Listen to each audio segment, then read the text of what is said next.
Maxime Julien, bonjour. Bonjour. Vous êtes partenaire chez LEK Consulting et vous venez nous parler aujourd'hui de la menace Amazon qui pèse sur les professionnels du bâtiment. Alors c'est un sujet assez novateur. Alors dites-nous un peu comment les entreprises du bâtiment font face à cette nouvelle menace Amazon.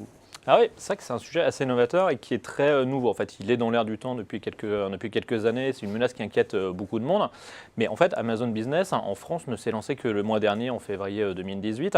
Et donc aujourd'hui, on a beaucoup plus d'interrogations. Les professionnels ont plus d'interrogations que de réponses aujourd'hui à apporter. On a des interrogations chez les distributeurs qui se posent la question de savoir quel est le vrai niveau de menace. Est-ce qu'on va les avoir en frontal? Sur quoi on va les avoir en frontal? Est-ce que c'est sur du prix? Quelle typologie de client? Quelle typologie de produit? Et donc les distributeurs se posent beaucoup de questions à ce niveau-là. Les fabricants aussi se posent beaucoup de questions. Est-ce qu'on doit revoir l'intégralité de nos canaux de distribution? Et je pense que c'est ça qui est un des éléments assez marqueurs, c'est que Amazon arrive et aujourd'hui, la question des fabricants avec qui on travaille n'est pas de dire uniquement par rapport à Amazon, mais remettons tout sur la table. Est-ce qu'il ne faut pas qu'on revoie l'intégralité de nos canaux de distribution? Et donc voyons par rapport à ça, ils nous posent des questions sur Amazon. Dire comment est-ce qu'on doit gérer une relation avec Amazon? Comment est-ce qu'elle doit se gérer? Parce qu'on ne sait pas faire, on n'a pas l'habitude de passer par eux, c'est un animal assez atypique. Et donc là-dedans, ils sont assez intéressés pour voir ce qui se passe dans les autres secteurs et comment les autres ont réussi à gérer Amazon. Et qui est le plus concerné dans le bâtiment par cette menace Amazon? Alors, c'est un peu compliqué comme ça de prime abord parce qu'on s'était posé la question de se dire il y a peut-être des corps d'état spécifiques, des tailles d'entreprise, des niveaux de maturité différents en fonction des personnes. Et en fait, assez peu, on voit des résultats assez homogènes quand on regarde, nous, les entretiens qu'on peut faire et les différents questionnaires qu'on a pu mener. Et en fait, la vraie différence, on la voit essentiellement sur les typologies de produits. En fait, Amazon vient essentiellement sur le business de manière globale avec une offre sur les achats non stratégiques. Et en fait, les achats stratégiques, donc quand on est un électricien, ça va être les prises, les câbles, les luminaires, etc. Là-dedans, les gens connaissent, ils ont besoin de services, ils ont besoin d'expertise et ils vont continuer ou ils sont amenés à continuer à travailler beaucoup, en tout cas à très court terme, avec leurs fournisseurs historiques. En revanche, sur tout ce qu'eux n'achètent pas d'habitude, qui pèse beaucoup moins dans leurs achats, c'est là qu'Amazon vient de manière intéressante. Et donc de manière globale, on voit que ça a un impact sur les EPI, sur l'outillage, sur les trucs portatifs. Et dans ces cas-là, avec l'intégralité des différents corps d'État. Et donc dans ce cadre-là, on peut voir que tout le monde en fait, est concerné par Amazon à des degrés moindres, mais sur des typologies de produits différentes. Alors dernière question, Maxime Julien, qu'est-ce que vous conseillez aux entreprises du bâtiment pour faire face à la menace Amazon? Alors la bonne nouvelle, c'est qu'on a des solutions.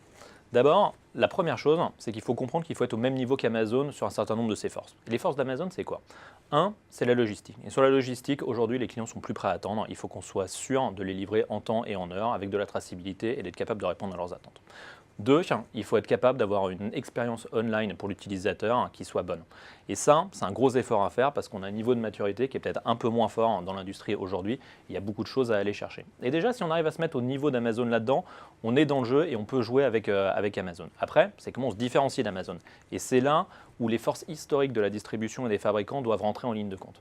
Ces forces, ça doit être essentiellement autour du service. On a la chance d'avoir en France des distributeurs et des fabricants qui ont une excellente qualité de service, mais qui peuvent faire encore plus et qui peuvent aller chercher plus loin.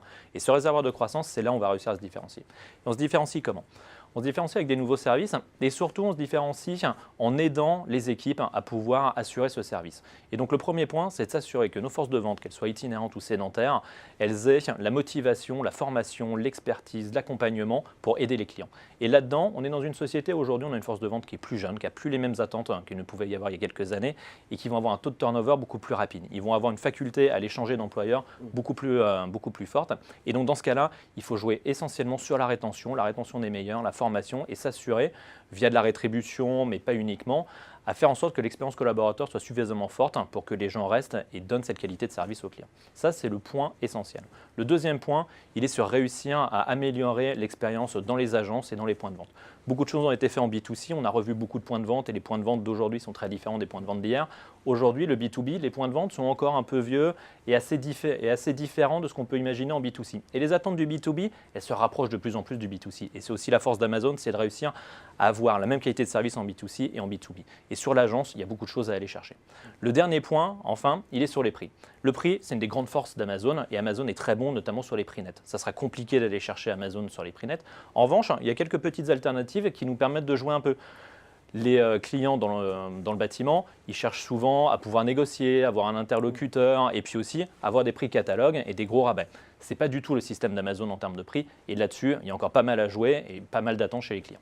Il y a un grand merci Maxime Julien pour cet éclairage. Merci à vous. Merci.